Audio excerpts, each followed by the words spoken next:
Hola amigos, nosotros somos Los Alegres de San Pedro, tocamos música purépecha y radicamos aquí en Thermal, California, y les vamos a presentar a nuestros compañeros que son Jesús en la batería y segunda voz, Luis en el teclado y requinto, Gerardo en el acompañamiento, César en el bajo, Vicente en las percusiones, en la voz y en las composiciones.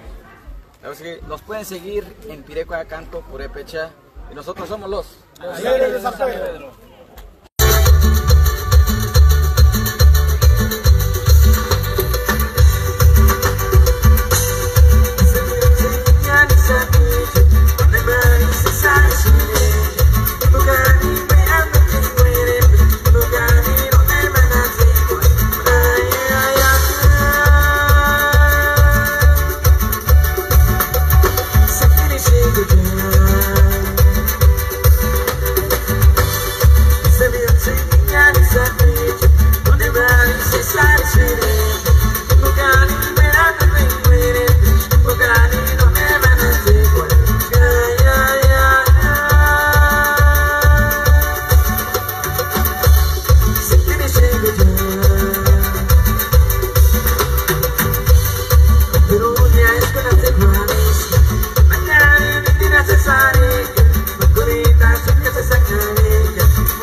Sueño, eso se hace de la talla media.